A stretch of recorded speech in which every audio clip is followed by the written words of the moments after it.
Mayor, we don't have the same glitches that Bob Wicks and I had yesterday. But you're looking quite attractive today with the mask over your face. Are you social distancing from your wife, Linda?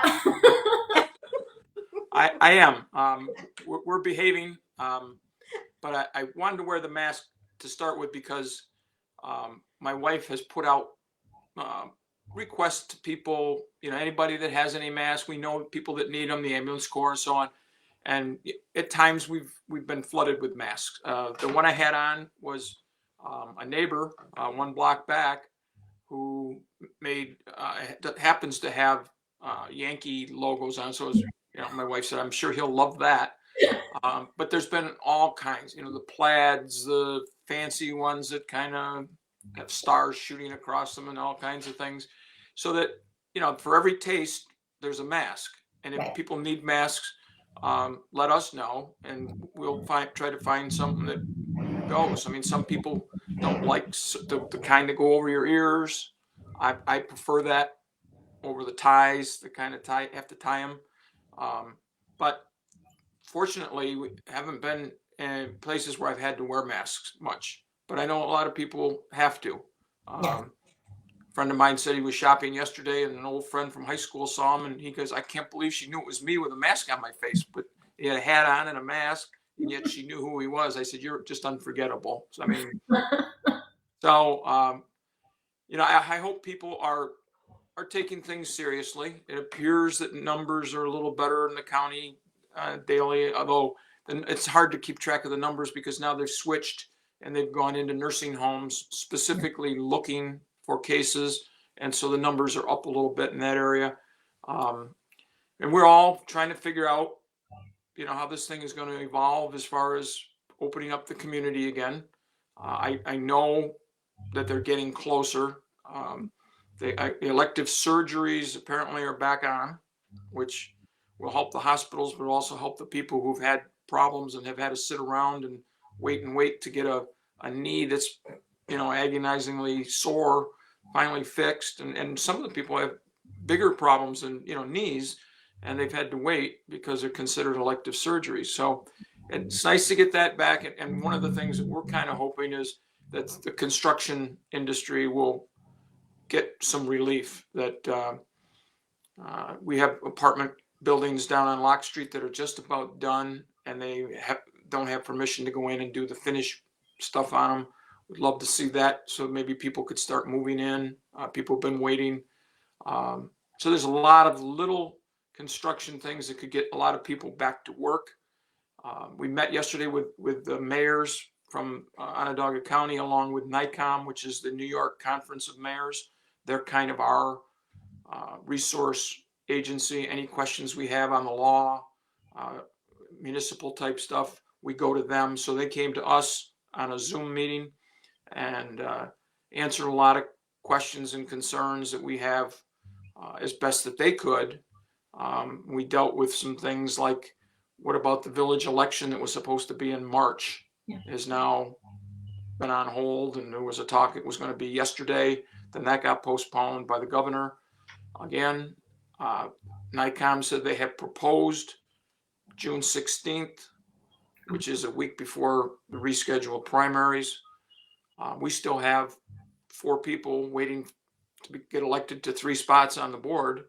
And we haven't had our annual meeting because we want to wait till the new people are elected. You can't make committees up until you know who's going to be on the board, that type of stuff. So some of that stuff will, I guess May 15th is kind of the big target date statewide. But things are looking better. Again, I'm like everybody else. I don't have any inside information. I hear one source say one thing and another source say something that's almost totally opposite. Right. So whether this thing is going to come back and be worse, whether this thing is kind of dying off, nobody knows. And we're all in the same boat. I mean, we get the same information. Couple things around the village. Steve D'Arcangelo from DPW pointed out that the canoe kayak launch at Community Park is now in. So we have both of our devices are in place for people. He said he was around yesterday when they put the one at Community Park. He looked at both parks, Mercer Park and community. A lot of cars. Seemed like people were social distancing. There was no clusters of people. His suggestion again is stay out of the pavilions, stay off the playground equipment until the tape is removed by the village. Brush pickup next week. It's every other week, so that this coming Monday will be another round of brush pickup. The village hall, nothing really new to report. Most is, continuing to get a lot of calls, just general questions. Our senior center, again, a lot of calls, mostly from seniors wondering about their stimulus check, because a lot of them don't file income tax returns because all they're getting is Social Security and they don't have to file. And so they're getting theirs later, and I'm sure they're getting anxious. And so they've been calling somewhat regularly to find out that. In the meantime, Ruth Troy is using this time to get the place nice and cleaned up and spruced up. They're going to have the floors buffed and shined and ready. She's thinking that they probably will focus in the beginning on getting the peace lunches back, the nutrition program, because that's a major concern with the seniors. And the senior center, for those who haven't been there, they have a huge, big room that they can use for dining, and they can have like 2 people to a big round table on opposite sides and spread the tables out so nobody has to be too close to each other, but yet people can still get their lunch. So also thinking that with the weather getting better, some of their programs, they may be able to convince authorities to allow them to have outside programs where they can really spread out. So if you have a Zumba, Tai Chi, whatever, they could be in the parking lot in the back of the building and be 20 feet apart, not even be close, and never have to go in the building. So, I was wondering about that, Mayor, because I've seen a couple restaurants who have outdoor seating, they're in the water or something, just kind of waiting for the word to say if they're going to have pickup, is there a place like where they could put tables spread out outside where maybe somebody could actually sit and eat there? I mean, they're not doing it yet, but I've seen on social media. So same idea there, right? If you can be outside and really spread out a little bit, that could help those businesses as well. So just kind of the CDC has issued some guidelines that they would recommend if restaurants were to be able to open at some level, maybe not full, disposable menus. They're talking about disposable plates and forks and knives, almost like plastic forks and styrofoam plates. Ruth Troy yesterday, when we were talking about that, she said, isn't it interesting? We had just started to get away from using that kind of stuff that doesn't recycle well. And maybe we'll have to go back to that for at least a while.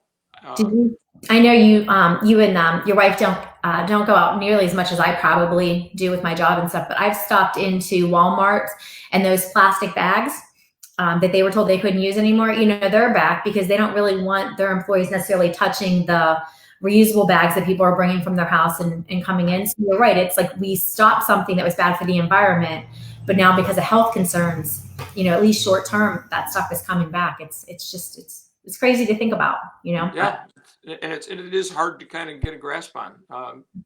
Things you were starting to head one direction, all of a sudden we're going completely the opposite way. So, those kind of things, we just have to wait and see what happens.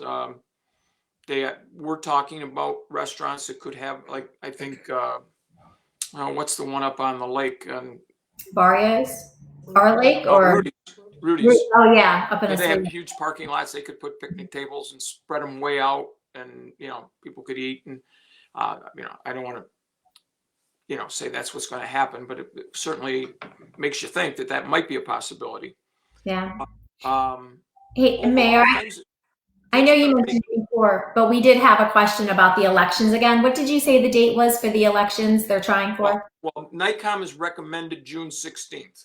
Okay. We have not gotten any official word from the state, so that's as clear as mud. Yeah. And I'm sure at the state level, a village election is probably not very big on the radar, considering the health issues and the money issues and all that type of stuff. But for our village, it's big. Yeah, it is. Another thing that you had talked about that I just want to touch on, you had talked about the brush pickup being this week, correct? I believe in one of our previous conversations, you said that in the past people could put their brush in cans. But are you still asking? Because in walking the village, I have seen that people are putting the brush in cans, probably because either they're not seeing this interview or they haven't heard. But is that something that will still get picked up, or? I'm not 100% sure, because Steve D'Arcangelo had said before he did not want any of his employees getting out of the trucks to have to go onto people's property at this point and have any face-to-face contact or even contact with the garbage can. Right. That hopefully the homeowners will get the word, and maybe we can circulate it a little bit on Facebook and our website to say it's okay to put it out there for now, but on Sunday night it'd be nice to go out and dump the can, so that's just a nice pile for the brush guys to pick up. Okay. Before that wasn't such a big issue. Now with them emphasizing safety precautions, that is kind of a big issue. So I hope that people will get the message for at least for now, to dump their cans on the ground, make it easier. The other village specific comment is, I know that Chief Leffencheck reported the other day about domestic violence issues in the village. Yeah. I'm hearing that. I watch a lot of live PD, and they talk chiefs and stuff around the country, and they're saying the same thing. People who used to spend 8 hours a day at work now are spending 24 hours a day at home with Right. somebody that they may not get along with all the time, and some people don't cope very well with it. So that Mike asked if I would repeat the number to call for domestic violence. It's 844-997-2121. And the nice part about that number is if you have it in your phone or your computer, you can text that number. If picking up a phone and actually talking on it Right. might cause even more problems. Right. So please don't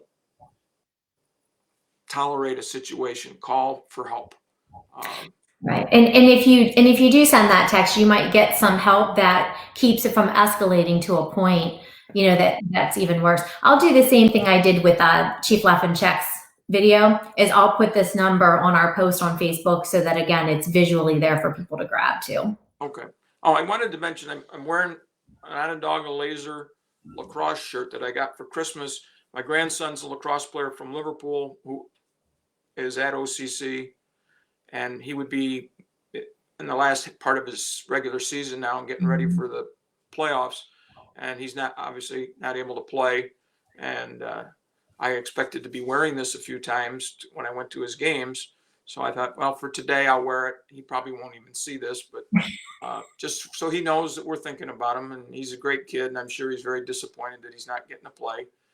He'll be going to Oswego next year. So hats off to Lukey. When we, I'm trying to think here what little notes. Yeah. Oh, so one of the things that I had told you before we went on the air that I would like to do is, I started yesterday. I sent a couple messages to a couple of the businesses I knew that were active in the village, Pizza Man and Sal's. No, I know both of the owners very well, so I thought they wouldn't be shocked to see a message from me. And I just asked, how's business?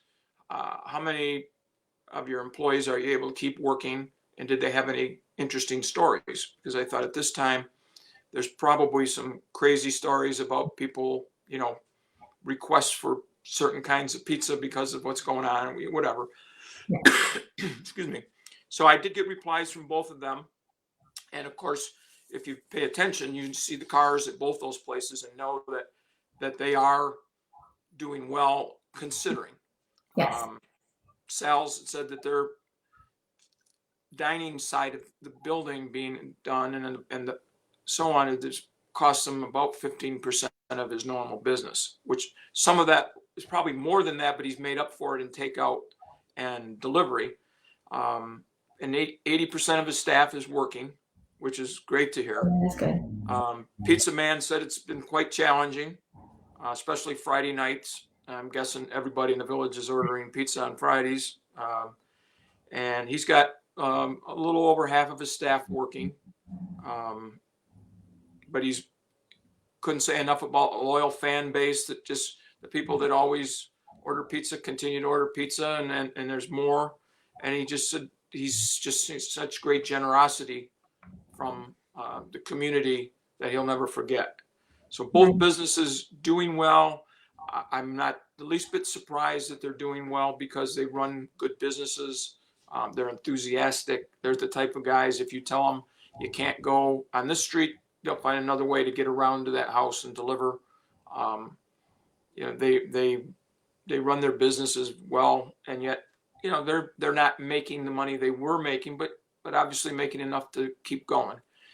So next Wednesday, NICOM is putting on a webinar about the economy as far as local economies goes, with help aids and things, organizations that businesses can contact for help. I'm sure some of it's involving small business loans, that type of thing. And I'm sure there's all kinds of questions that come up. You know, if I do this, is it legal? If I lay this person off, or if I tell somebody, well, I can't pay you now, I'll pay you later. I mean, but you know, all the kinds of things that might crop up in their brain, they'd have a resource to go and check on it. And because our people work hard, I know you're aggressive. You've been still doing your real estate stuff, even though it hasn't been easy. We want to make sure that people who really want to do it, and maybe there's people out there who don't have the same level of energy that you and maybe those pizza guys have, to keep fighting and need a little more help. And so I'm going to see if there's things available. What I would ask people to do, my email in the village is dclarke, that's Clark with an E on the end, at baldwinsville.org. Send me a message. How's your business doing? You know, tell me what your business is, what part of your business is still working. You know, I know the hardware store is still going. I don't know if they're going full speed. I know that Beeville Supply, I bought some stuff there that I know they're going, and actually quite pleased with the support they've had from the community. So that, you know, I'd love to hear from businesses. I'd really love to hear. I mean, it makes my heart feel good. You know, we've talked about this, Shelley, that the Baldwinsville community is there for each other, and you know, for the people who aren't doing as well. There's always somebody there to pick them up, and it just reinforces it when I hear these stories. So it's good for me at a time when I'm, you know, I have the same down moments of not being able to do normal things, and so if I can keep in touch with some of our businesses, that would be great. So that's dclarke at baldwinsville.org. Let me know how your businesses are doing. What are the big issues facing your business? And then maybe through NICOM, find somebody that might be able to help out. I think that's great because, you know, with my business, in my industry, we can a lot of times find creative ways around it. With the restaurants, they've been able to find creative ways around it. I think of the businesses like Beeville Bowl, Sports Bowl. You know, how do you bowl? We all share the same bowling ball. You know, I don't have a bowling ball, so when I go in, so I think of the businesses like that, and it would be devastating to the community to think of those types of businesses that can't bounce back. So hopefully, you know, what you're talking about will give ideas, or even as a community, how can we support those ones once they can open? What can we do to make sure that they can continue to keep their doors open? You know? And I know, like, the Rotary Club has had to put off their Seneca River Days. They were looking for some creative ways, not to make money, because they knew this was not a time to be thinking about making money. But they were hoping that they could give some things back to the community and offer some distractions. And unfortunately, everything that they would like to do has the potential of creating a crowd. And so at this point, we can't allow that to happen. Yeah. now looking at possible dates in September to reschedule and have a version of the Seneca River Days when things maybe are a little bit better for businesses, that type of thing.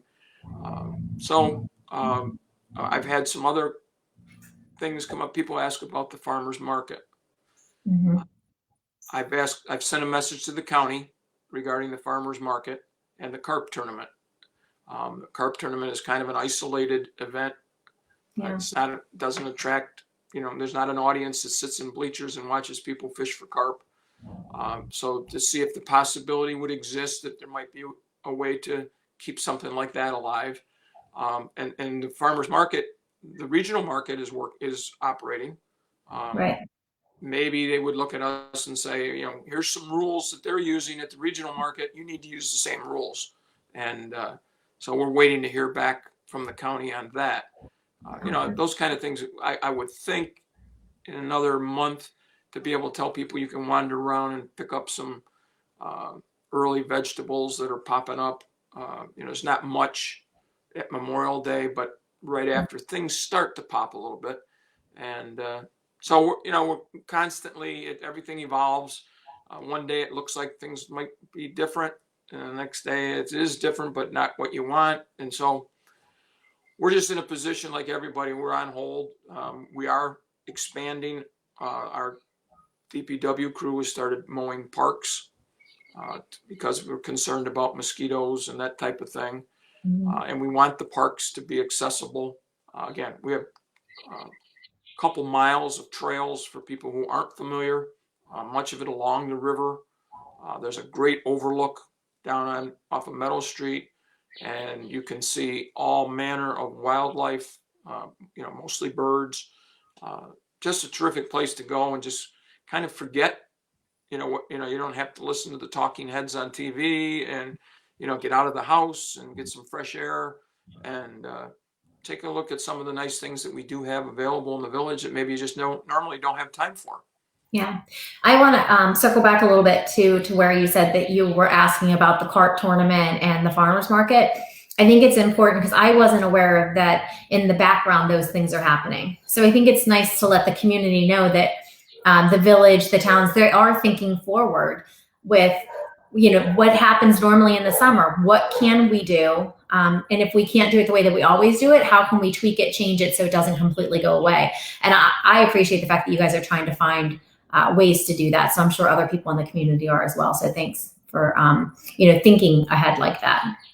Well, I hope people realize that we may not be working like we normally do, but we are constantly checking. Last night we had a wonderful session with some students at ESF who had done a climate energy use study of the village as a project for this semester.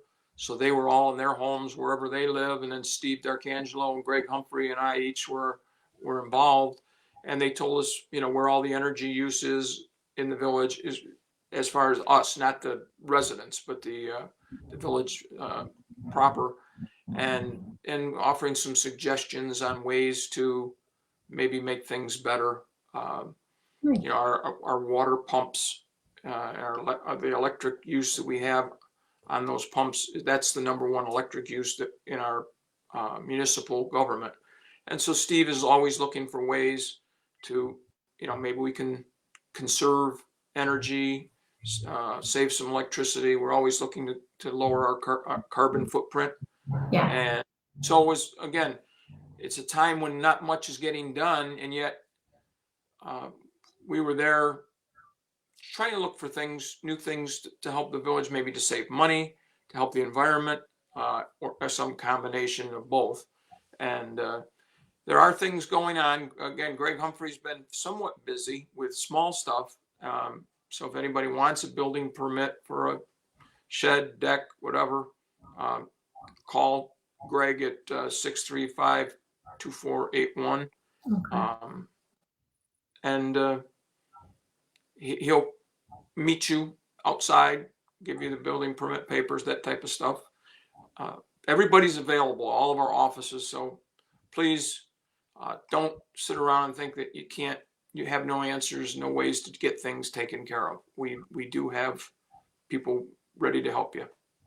Perfect. So, and I think where you said it's time for the villagers and the residents of Baldwinsville School District to see things that maybe they didn't have time for before, it sounds like the offices in the village are also doing things that maybe when you're running and doing the day-to-day stuff that always kept you busy, you're still doing the key things, but you're kind of, you have that availability to open the doors to take a look at other things a little bit more in depth. So that's nice as well. So would you like to show your mask one more time, just in case the chief is watching the video? Very nice, very nice. Get it over my ear. There we go. So can we see the Yankee logo anywhere? You can clearly see the Yankee logo. Okay, that's important. I will thank you again for being here and for all the great information. You know, for a while when we started this, I thought eventually there wouldn't be much to talk about, but there really is progress each week of what people are trying to do and accomplish, and you know, keeping the village updated. So thank you again for. Give me 1 second on that subject. I was out the other day picking up masks because the woman lives, like I say, a block behind, and then the neighbors next door were out raking their yard, and so I stopped because I can't not stop and talk to people. It goes nuts, but they had a couple. I mentioned finally that I was the mayor, and if they're new to the neighborhood, and I said, if you have any questions, I live right in that. You can see my house, you know, up through there, and stop up, ask a question. She said, "Oh, are you Dick?" I said, "Yeah." And she said, "Oh, I've seen you on that thing where you talk with Shelley." So we were paying attention. You know, it was a nice. It sort of broke the ice for us. We were able to chat a little easier because she kind of felt like she knew me a little bit, thanks to you. So nice job. Hats off. You're just one of the great parts that are making this time a little bit easier for people. Well, thank you. Thank you. I appreciate that. Well, I guess till next week, maybe next week we'll hear something about some of the business plans and things like that. I think that's where the edginess is coming. You know, people are sitting there waiting for when can we open? When can we do, you know, even if it's just 20%, the hair salons, when can we have a chair here and a chair over there and stuff like that. And maybe that's not for a month, maybe it's in a couple weeks, but I do know there's people that watch these videos to get that information of how it relates to Baldwinsville, you know? So, all right, well, thank you, Mayor. I'll talk to you next week. Okay, Shelley, bye-bye.